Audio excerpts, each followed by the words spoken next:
കഴിഞ്ഞ 2 ആഴ്ച മുമ്പ് വളരെ കൃത്യമായിട്ട് പറഞ്ഞിരുന്നു, ജാനുവരി 1 തീയതിയോടുകൂടി ഇസ്രായേൽ ഹമാസിൻ്റെ വാറ് അതിൻ്റെ ഇൻറ്റൻസിറ്റി കുറയും. അതായത് വളരെ എടുത്തു പറഞ്ഞിരുന്നു. കാരണം ഇങ്ങനെയുള്ള സൂചനകളാണ് അന്തർദേശീയ മാധ്യമങ്ങളും എല്ലാം കൊടുത്തുകൊണ്ടിരുന്നത്. അതിൻ്റെ റിസൾട്ട് പെൻറ്റഗൺ, അതായത് അമേരിക്കൻ അഡ്മിനിസ്ട്രേഷൻ ഇന്നലെ രാത്രി സൂചന നൽകി. ഗാസയിലുള്ള ഇസ്രായേലി റിസർവ് ഫോഴ്സ് അവർ പിന്മാറാൻ തുടങ്ങി. വളരെ കൃത്യമായിട്ടാണ് പറഞ്ഞത്. അതായത് ഒരു വാറിന് 2 രീതിയിലുള്ള ഫേസ് ഉണ്ട്, മുഖമുണ്ട്. ഹൈ ഇൻറ്റൻസിറ്റി വാർ, അതാണ് ബേസിക്കലി ഹമാസിനെതിരെ ഗാസയിൽ ഇസ്രായേൽ നടത്തിക്കൊണ്ടിരുന്നത്. ലോ ഇൻറ്റൻസിറ്റി വാർ, ഈ ലോ ഇൻറ്റൻസിറ്റി വാറിൽ ഈ പറയുന്ന എയർ അറ്റാക്ക്, എയർഫെയർ എന്ന് വെച്ച് കഴിഞ്ഞാൽ ആകാശത്തൂടെയുള്ള അറ്റാക്ക് കുറയും. മിസൈൽ, ലോങ് റേഞ്ച് മിസൈലിൻ്റെ അറ്റാക്ക് കുറയും.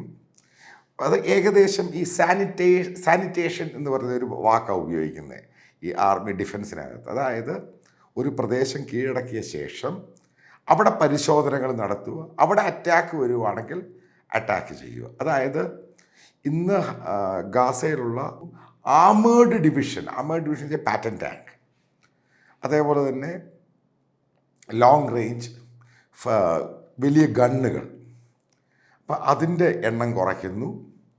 ആ രീതിയിലോട്ടാണ് പോകുന്നത്. അതായത് വളരെ കൃത്യമായിട്ട് അതിനൊരു ദിവസം മുമ്പ് ബെഞ്ചമിൻ നെതന്യാഹു ഈ പറയുന്ന ഗാസയിലും ഇവിടൊക്കെ വിസിറ്റ് ചെയ്ത് പ്രത്യേകം പറഞ്ഞു, ഇത് വാറ് നീണ്ടു നിൽക്കും. കാരണം ഈ പറയുന്ന സാനിറ്റേഷൻ എന്ന് പറഞ്ഞ സംഭവം, സാനിറ്റൈസ്ഡ്, ഇതിന് കുറച്ചും കൂടെ സമയമെടുക്കും. വാറ് നീണ്ടു നിൽക്കും. പക്ഷേ അതിൻ്റെ ഹൈ ഇൻറ്റൻസിറ്റി അത് ലോ ഇൻറ്റൻസിറ്റി ആയിട്ട് മാറും. ആവശ്യമെന്ന് പറഞ്ഞാൽ അടി കൊടുക്കും. ഇതുമെല്ലാം അതിനകത്ത് പറയുന്നുണ്ട്. അപ്പോൾ നിങ്ങൾ ചോദിക്കുക, എന്താണ് ഈ ലോ ഇൻറ്റൻസിറ്റി വാർ? ഇപ്പോൾ കാശ്മീരിൽ ഇന്ത്യൻ സൈന്യം ചെയ്യുന്നത് ലോ ഇൻറ്റൻസിറ്റി വാറാണ്. അപ്പോൾ അവിടെ ഇവിടെയൊക്കെ ഫയറിംഗ് ഉണ്ടാകും, തിരിച്ച് റിറ്റാലിയേറ്ററി ഫയർ ഉണ്ടാകും. അതേപോലെ തന്നെ എയർഫോഴ്സിൻ്റെ ചെക്കിംഗ് ഉണ്ടാകും, അതായത് ഏവിയേഷൻ. അപ്പോൾ ഈ പരിപാടികളൊക്കെ അതിൻ്റെ അകത്തുണ്ട്. ഡ്രോൺ വെച്ചുള്ള മിനിമൈസ്ഡ് പ്രിസൈസ് അറ്റാക്ക് ഉണ്ടാകും. അപ്പോൾ ഇതാണ് ഈ സംഭവം. അതായത് ഏകദേശം ഒരു സംഭവം, ഒരു സ്ഥലം ക്യാപ്ചർ ചെയ്ത ശേഷം ഈ വാറിൻ്റെ റേഷ്യോ, അതായത് ഹൈ ഇൻറ്റൻസിറ്റി, അത് കുറയ്ക്കണം. ഇതൊരു അന്തർദേശീയ നിയമമാണ്. അതിൻ്റെ ഭാഗമായിട്ടാണ് ഉറപ്പായിട്ടും അമേരിക്കയുടെയും പ്രഷറുണ്ട്, ഇൻ്റർനാഷണൽ പ്രഷറുണ്ട്.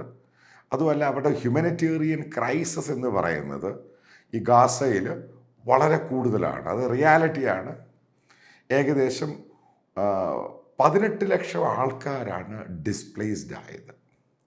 അതായത് അവർക്ക് താമസ സ്ഥലം ഇല്ലാതായി പോയത്. അൾട്ടിമേറ്റായിട്ടൊരു ചോദ്യമുണ്ട്, ഈ വാറുകൊണ്ട് ഈ ഒക്ടോബർ 7 ഹമാസ് നോർത്തേൺ ഇസ്രായേൽ നടത്തിയ അറ്റാക്കിൽ എന്ത് ഗെയിൻ ചെയ്തു? ഇതാണ് ചോദ്യം. ഗെയിൻ അല്ല, സ്വന്തം സ്ഥലം പോയി. ഇതാണ് അവർക്ക് അൾട്ടിമേറ്റായിട്ട് കിട്ടിയ സംഭവം. ഇനിഷ്യലി അവരെ പിന്തുണച്ച ഇറാൻ പൂർണ്ണമായിട്ടും പിന്മാറുന്നു.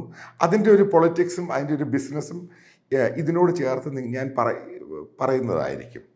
എന്താണ് അതിൻ്റെ ബിസിനസ്? ഇറാൻ എന്ന് പറഞ്ഞ രാജ്യത്തെ അവരാണ് ഈ ഹമാസിന് പിന്തുണ കൊടുത്തത്, വെപ്പൺസ് കൊടുത്തത്, ഹിസ്ബുള്ളയെ കൊണ്ട് അറ്റാക്ക് ചെയ്യിപ്പിക്കുന്നു, ഹൂത്തികളെ കൊണ്ട് അറ്റാക്ക് ചെയ്തത്, പ്രോക്സീസ്. അപ്പോൾ എന്തുകൊണ്ടാണ് ഇസ്രായേൽ ഈ പറയുന്ന ഇറാനിലോട്ട് എയർ സ്ട്രൈക്ക്, അവിടെ ബോംബിട്ടില്ല, അവിടെ മിസൈൽ ഇട്ടില്ല, എന്തുകൊണ്ട് ചെയ്തില്ല? ഈ ചോദ്യമാണ്. പിന്നെ അവരുടെ 1-2 പ്രധാനപ്പെട്ട ആളുകളെ സിറിയയിൽ ഈ പറഞ്ഞ പല പ്രോക്സീസിലും അവിടെ പോയി ഇവർ കൊന്നു. എന്തുകൊണ്ട് ഇറാനെ അറ്റാക്ക് ചെയ്തില്ല? ഇപ്പോൾ ചോദ്യമുണ്ട്. അപ്പോൾ അതാണ് നിങ്ങൾ മനസ്സിലാക്കേണ്ടത്. കേരളത്തിലെ പല പത്രപ്രവർത്തകരും ഈ ഇരുന്ന് വ്ളോഗേഴ്സും ചില ആളുകൾ മനസ്സിലാക്കേണ്ട ഒരു സംഭവമാണ്, എന്തുകൊണ്ടാണ് ഈ പറയുന്ന ഇസ്രായേലാണെങ്കിലും അമേരിക്കയാണെങ്കിലും ഇറാനെ തൊട്ടില്ല? പേടിച്ചിട്ടാണ്? അല്ല, ഇതാണ് കച്ചവടം എന്ന് പറയുന്ന സംഭവം. ഏത് വാറിൻ്റെ സമയത്താണ് ഇസ്രായേൽ ഹമാസ് വാർ തുടങ്ങുന്നത്? റഷ്യ ഉക്രൈൻ ഓൺഗോയിങ് വാർ. അതിലേറ്റവും എഫക്റ്റഡ് ആയിട്ടുള്ള പാർട്ടികൾ ഈ 2 രാജ്യങ്ങളുണ്ട്. ഉറപ്പായിട്ട് ഉക്രൈനാണ് കൂടുതൽ എഫക്റ്റഡ്. മറ്റുള്ള രാജ്യങ്ങൾക്ക് റഷ്യയുടെ മുകളിൽ സാങ്ഷൻ വന്നു കഴിഞ്ഞപ്പോൾ ഓയിൽ, അതായത് ക്രൂഡ് ഓയിൽ കിട്ടാതായി. അപ്പോൾ അതിൻ്റെ സ്കാഴ്സിറ്റി വരുമ്പോൾ അതിനെ സന്തുലിതാവസ്ഥയിൽ നിർത്തിയത് ഇറാൻ്റെ മുകളിൽ സാങ്ഷനുണ്ട്. ഇപ്പോൾ ഇറാൻ ക്രൂഡ് ഓയിൽ ഷാഡോ വെസൽസിൽ, അതായത് ചൈന വാങ്ങാൻ തുടങ്ങി. കാരണം ഇറാൻ വളരെ ചെറിയ, അതായത് പെർ ബാരൽ $30 ചൈനയ്ക്ക് കൊടുത്തുകൊണ്ടിരുന്നത്. അതേപോലെ ഇറാൻ്റെ അവിടുന്ന് ക്രൂഡ് ഓയിൽ ഷാഡോ വെസൽസിൽ ലോകത്ത് പല ഭാഗത്തും പോയിക്കൊണ്ടിരുന്നു. കാരണം റഷ്യയിൽ പ്രശ്നം ഉണ്ടായ സമയത്ത്. അപ്പോൾ ആ സമയത്താണ് American president Biden Saudi Arabian കിങ്ങിനോടും മറ്റുള്ള രാജ്യങ്ങളോടും, അത് UAE കുറച്ചു, ഇതിൻ്റെ ക്രൂഡ് ഓയിലിൻ്റെ വില കുറയ്ക്കുവാൻ GCC രാജ്യങ്ങളോട് പറയുന്നു. അവരത് കേൾക്കുന്നില്ല. അവരാ നിലയിൽ, അപ്പോൾ ഈ ക്രൂഡ് ഓയിലിൻ്റെ വില കൂടി. അപ്പോൾ ഇത് സ്റ്റെബിലൈസ് ചെയ്യണം മാർക്കറ്റിൽ. ഇത് വില കൂടാൻ പറ്റില്ല. ആ സമയത്ത് നിങ്ങൾക്കറിയാം, ഇന്ത്യ ഏറ്റവും കൂടുതൽ ക്രൂഡ് ഓയിൽ വാങ്ങിയത് റഷ്യയുടെ കയ്യിൽ നിന്നാണ്. ഏകദേശം $30 കൊടുത്തുകൊണ്ടിരുന്നത്. ഈ വാർ തുടങ്ങുന്നതിൻ്റെ 2 ആഴ്ച മുമ്പ് റഷ്യൻ ഓയിലിൻ്റെ പെട്ടെന്ന് അത് $60 ആകുന്നു. കാരണം ആ സമയത്ത് റഷ്യൻ ഓയിലും ഷാഡോ വെസൽസിൽ പലയിടത്തും കൊടുക്കാൻ തുടങ്ങി. ഇതൊക്കെ ഇതിനകത്തൊക്കെ അമേരിക്കയുടെ ഗെയിമുണ്ട്.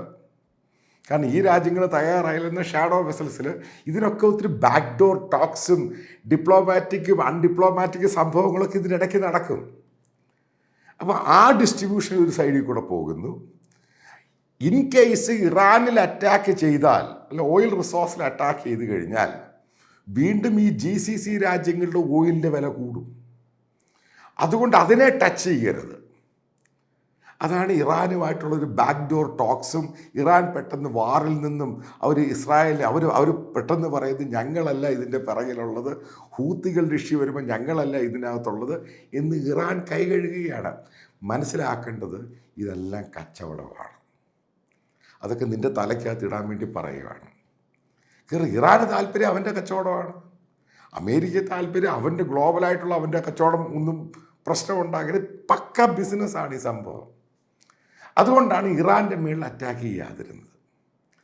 ഇപ്പം അതിൻ്റെ ഏകദേശ രൂപം നിങ്ങൾക്ക് പിടികിട്ടി കാണും. കാരണം ഗ്ലോബൽ മാർക്കറ്റിൽ ക്രൂഡിന് കൂടുതൽ വിലയാവുമ്പോൾ അമേരിക്കയും മറ്റുള്ള രാജ്യങ്ങളെ ഇത് ബാധിക്കും. അതുകൊണ്ട് സ്റ്റെബിലൈസ് ചെയ്ത് നിർത്തുക. അപ്പം ഇപ്പോൾ ക്രൂഡിൻ്റെ വിലയത്തെ സ്റ്റെബിലൈസ് ചെയ്തു. ഇത്രയും വാറും പ്രശ്നമൊക്കെ, കാരണം ഇറാനിയൻ ഓയിലിന് പ്രോപ്പറായിട്ട് ഷാഡോ വെസൽസ് എന്നതിന് പറയുന്നത്. അതായത് ബാക്ക് ഡോർ മാർക്കറ്റ് ഉണ്ടാക്കും. അതിൽ കൂടെ ഈ സാധനം ഏജൻറ്റുകൾ ത്രൂ ഈ കച്ചവടം നടക്കും. അത് ഓഫ് ഷോറിൽ നടക്കും, ഓൺ ഷോറിൽ നടക്കും, അല്ലാതൊക്കെ കച്ചവടം നടക്കും. അതുകൊണ്ടാണ് ഇത് പെട്ടെന്ന് ഈ ഇറാനെ അറ്റാക്ക് ചെയ്യാതിരുന്നത്. പക്ഷേ ഈ ഹൂത്തികളുടെ ഇഷ്യൂവായിട്ട് ബന്ധപ്പെട്ട് ഇന്നലെ രാത്രിയിൽ ഇറാനിയൻ നേവൽ വെസൽ റെഡ് സീയിലോട്ട് വരുന്നു. ഇനി ഇവിടെ എന്താ ഉണ്ടാകാൻ പോകുന്നത് വരാനുള്ള ദിവസങ്ങളിൽ കാണാൻ പോകുന്ന സംഭവമാണ്. അപ്പോൾ അമേരിക്കയാണെങ്കിലും അവരുടെ അലൈഡ് ഫോഴ്സ് ഈ റെഡ് സീയിൽ ഹൂത്തികളെ തിരിച്ച് റിട്ടാലിയേറ്ററി അറ്റാക്ക് ചെയ്യാൻ തുടങ്ങി. ഒരിക്കലും അമേരിക്ക പറഞ്ഞില്ല, പെൻറ്റഗണും പറഞ്ഞില്ല അവരെത്ര മാത്രം ഹൂത്തികളുടെ ബോട്ടുകൾ മുക്കി എത്ര പേരെ കൊന്നു എന്ന് പറഞ്ഞില്ല. ഹൂത്തികളാണ് സ്വയമേ പറഞ്ഞ് അവരുടെ 10ഓളം ബോട്ടുകളും 10ഓളം പേരെ അമേരിക്കൻ നാവികസേന വെടിവെച്ചിട്ടു, കടലിന് മുക്കിക്കളഞ്ഞു. ഇത് ഹൂത്തികളാണ് പറഞ്ഞത്, അമേരിക്ക ക്ലെയിം ചെയ്തിട്ടില്ല. പിന്നീട് അമേരിക്ക പറഞ്ഞ അറ്റാക്ക് ഉണ്ടായി. അതായത് പ്രോക്സീസിനെ അറ്റാക്ക് ചെയ്യാൻ തുടങ്ങി. അതായത് വാറിൻ്റെ മറ്റൊരു മുഖം ഇനി ഉണ്ടാകാൻ പോവുകയാണ്. കാരണം ഹിസ്ബുള്ളെ ഇവർ വെറുതെ വിടാനുള്ള താല്പര്യമില്ല ഇസ്രായേൽ. കാരണം അവിടുന്ന് റിസർവ് ഫോഴ്സിനെ എടുത്തിട്ട് ഈ ബോർഡറിലോട്ട്, ഹിസ്ബുള്ളയുമായിട്ട് ചേർന്ന ബോർഡറിലോട്ട് ഡിപ്ലോയ് ചെയ്യാനുള്ള പരിപാടികളാണ് എന്നും പല ജെയിൻസ് ഡിഫൻസ് വീക്കിൽ നേരത്തെ 1 മാസം മുമ്പ് ഈ വാർ തുടങ്ങി ഒരു 10-20 ദിവസം അവർ റിപ്പോർട്ട് ചെയ്തിരുന്നു. അതേപോലെ ഇന്നത്തെ വാഷിങ്ടൺ പോസ്റ്റിൽ പറയുന്നുണ്ട് ഹിസ്ബുള്ളയുമായിട്ടൊരു സ്ട്രെയിറ്റ് ഫൈറ്റ് 2006 പോലെ ഫൈറ്റ് ഉണ്ടാകാൻ സാധ്യതയുണ്ട്. അപ്പം വാറിന് മറ്റൊരു മുഖമായിട്ട് മാറാൻ, കാരണം ഈ വാർ കുറച്ച് നാൾ നീണ്ടു നിൽക്കും. കാരണം ഹമാസിനെ ഒതുക്കേണ്ട ഭാഗത്ത് ഒതുക്കിക്കളഞ്ഞു.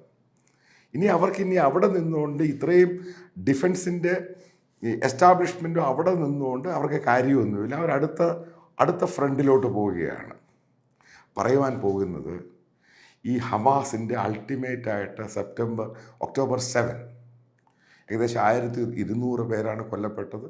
അതിനകത്തൊരു ജിഹാദി കഥ ഇപ്പോൾ പുറത്തു വരുന്നു. എന്തിനാണ് ഈ മ്യൂസിക് ഫെസ്റ്റിവലിനെ അറ്റാക്ക് ചെയ്തത്? കാരണം ഇസ്ലാമിക് ജിഹാദിനകത്ത് മ്യൂസിക്കിനെ എതിർക്കുന്നുണ്ട്.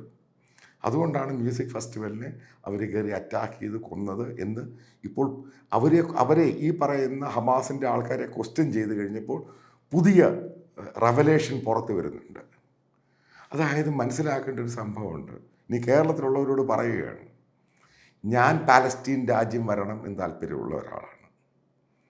പക്ഷേ കേരളത്തിലുള്ള പല ആൾക്കാരും പാലസ്തീന് പകരം ഐക്യദാർഢ്യം പ്രഖ്യാപിച്ചത് ഹമാസിനായതുകൊണ്ട് ഉറപ്പായിട്ടും ഒരു തീവ്രവാദത്തെയും അതുമായി പെടുന്ന ഒരു സംഭവത്തെയും പിന്തുണയ്ക്കാൻ എന്നെ കിട്ടില്ല. ഏത് തീവ്രവാദത്തെയും എതിർക്കുന്ന ഒരാളാണ്, ഏത് യുദ്ധത്തെയും എതിർക്കുന്ന ഒരാളാണ്. എല്ലാത്തിനും സൊല്യൂഷൻ, നെഗോസിയേഷൻ, അല്ലെങ്കിൽ കോൺവെർസേഷൻ, അല്ലെങ്കിൽ ഡയലോഗ്, അതിൽ സൊല്യൂഷൻ ഉണ്ടാക്കാം എന്ന് വിശ്വസിക്കുന്ന ഒരാളും കൂടിയാണ്. അവസാനം അൾട്ടിമേറ്റ്ലി ഈ പാലസ്തീൻ ഐക്യദാർഢ്യം എന്നും പറഞ്ഞുകൊണ്ട് കേരളത്തിൽ പലയിടത്തും റാലികൾ നടന്നു, പ്രശ്നങ്ങളായി. പെട്ടെന്ന് കത്തോലിക്ക സഭയുടെ ദീപിക പത്രത്തിൽ 2 ആർട്ടിക്കിൾ വന്ന് എഴുതിയപ്പോൾ കേരള ഗവൺമെൻറ്റും പിന്മാറി, സ്വരാജും പിന്മാറി, ഹമാസിൻ്റെ ആരാധകർ പ്രധാനമായ പൊളിറ്റിക്കൽ പാർട്ടിയിൽ നിന്ന് അവരും പിന്മാറി. ഇതാണ് അവസാനം ഉണ്ടായത്. അൾട്ടിമേറ്റ്ലി ഇസ്രായേലിൻ്റെ വിജയമാണ്. കാരണം ഇസ്രായേലിന് ലോകത്തെവിടെയും പോയി ബോംബ് ചെയ്യും, അമേരിക്കയെ പോലെ തന്നെ. അതായത് മിഡിൽ ഈസ്റ്റിൽ ഇസ്രായേൽ ഒരു വമ്പൻ സ്വാധീനമായി മാറി. അവരില്ലാത്തൊരു സെക്യൂരിറ്റി മിഡിൽ ഈസ്റ്റിൽ ഒരു രാജ്യത്തിന് മുന്നോട്ട് പോകാൻ പറ്റാത്ത രീതിയിൽ ആക്കിക്കൊടുത്തു. ഇതാണ് ഹമാസ് ചെയ്ത കോൺട്രിബ്യൂഷൻ. കാരണം അത്രമാത്രം പവർഫുള്ളായി മാറിയ ജനങ്ങളിലും ഈ ലോകത്തിൻ്റെ മുമ്പിൽ ഇസ്രായേൽ.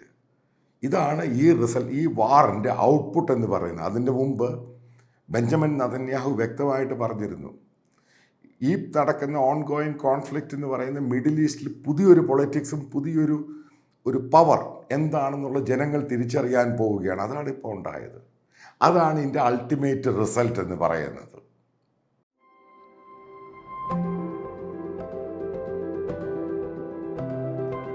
നാരദ ടോക്സ് എന്ന് പറഞ്ഞൊരു ഇംഗ്ലീഷ് വീഡിയോ സ്റ്റാർട്ട് ചെയ്തിട്ടുണ്ട്. അതിൻ്റെ യൂട്യൂബ് ലിങ്ക് അതിൻ്റെ ഡിസ്ക്രിപ്ഷനിലും കമൻറ്റ് ബോക്സിലും കിട്ടുന്നതാണ്. ദയവായി അത് സബ്സ്ക്രൈബ് ചെയ്യുവാൻ മറക്കരുത്. Thank you.